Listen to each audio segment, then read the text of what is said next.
Every single year, millions of people from all over the world descend on Yellowstone National Park. And if you're like most visitors, you're not doing that quick day trip, you're staying multiple days.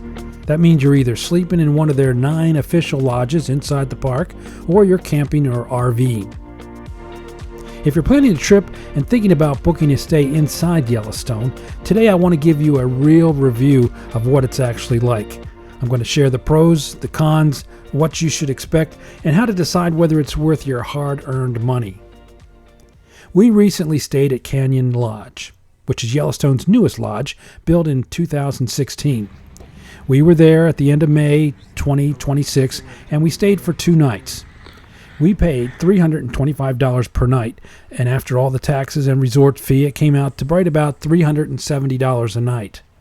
And just so you know, we booked this reservation 10 months in advance. The exact room right now is going for well over $500 a night if you tried to book it now.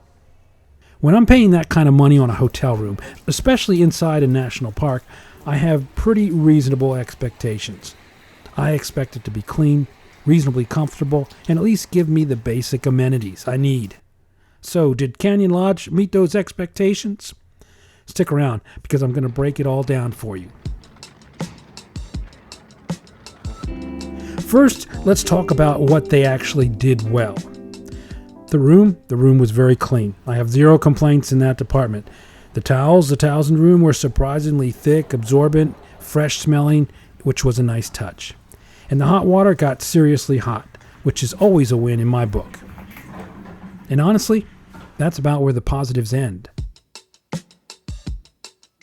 Now let's get into the things that really disappointed us and really what you might expect.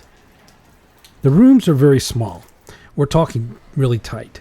The sink isn't even in the bathroom. It's sitting right at the foot of the bed. So if one person is trying to brush their teeth and get ready in the morning, the other person has a front row seat as you go about your morning routines. The shower is the next big issue. It's really small. I'm not exaggerating when I say the size is the size of an old school telephone booth. If you're a bigger person or even an average size person that likes a little elbow room, you're going to have some struggles. The next thing is there's no air conditioning at all. They give you a small desktop fan in the room, but during the peak season in July and August, when it's actually hot in the park, I can't imagine that being enough. Even in late May when we were there, we had one night that was comfortable with the window open, but the second night got a little bit chilly. We cranked their weird heating system heat all the way up, and it barely put out any warmth at all. And here's the kicker. They provided no extra blankets in the room. Just what you had on the bed, a sheet and thin bedspread on the bed. And at 3 o'clock in the morning, we weren't about to call the front desk and try to get a blanket, so we just toughed it out. Next thing, storage space, basically non-existent. There's no closet, no hanging rod, no dresser. You get 2 little cubbies on each side of the sink, and that's it. We ended up stacking our clothes on a small table that was mostly taken up by the coffee maker and ice bucket.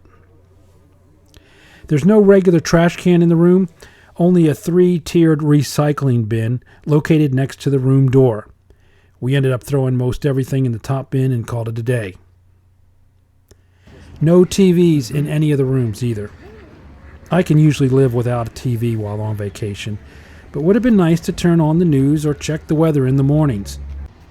Adding to that, their Wi-Fi was weak, even though the hotel wasn't even full, basically non-existent. And there were no USB ports anywhere in the room. Fortunately, we had brought a Wi-Fi card hotspot with us to use for our internet, but even that was a bit slower than it normally would be. And speaking of charging, the regular electrical outlets in the room were so loose that the plugs kept falling out. I checked every outlet in the room, and the only one that the plugs didn't immediately fall out of was the outlet at the sink. I ended up running all my charging, my phone, tablet, camera batteries, watch, 2 drone batteries, from that one decent outlet next to the sink. Fortunately, I had an extension cord that we always travel with that I used so I could plug in multiple things at once. And there's only one nightstand on the right side of the bed. I always sleep on the left, so that was another small annoyance for me. The room also had a tiny fridge that was ridiculously complicated to try and operate. Finally, there's only one average-size elevator for the entire building, which has 3 floors and almost 100 rooms. It wasn't too bad for us while we were there because the hotel wasn't full, but I can only imagine the chaos during the peak summer months when everyone is trying to use the elevators at the same time. So after staying there, is Canyon Lodge worth $370 to $500 or more a night? For me personally, I'd have to say no. I haven't stayed in the other lodges yet at Yellowstone, but since they were all built way before this modern environmental one that we stayed in, I'm willing to bet that they're a bit more comfortable. Next time we go back to Yellowstone, we'll probably try the Mammoth Hot Springs Hotel instead. It looked like they were doing some renovations there when we were there. One thing I want you to take from this review, regardless of where you stay when you go to Yellowstone, you're going to run into many of these same issues we did, so prepare ahead of time. Take a multi-outlet extension cord with you. Always carry one when you travel because it comes in handy. Get a Wi-Fi card or a hotspot to travel with to use when there may be limited internet services. Take your charging cords and USB adapters so you can always charge your devices, and always travel with a new trash bag. You'd be surprised how many times that comes in handy. I'd love to hear from you guys. Have any of you stayed at Canyon Lodge or any of the other Yellowstone lodges? How much did you pay? Did you feel like it was worth the price? Drop your experiences in the comments below, good or bad. I want to hear about them. If you found this review helpful, please give it a thumbs up and subscribe for more honest travel reviews. Thanks for watching. I'll see you in the next video.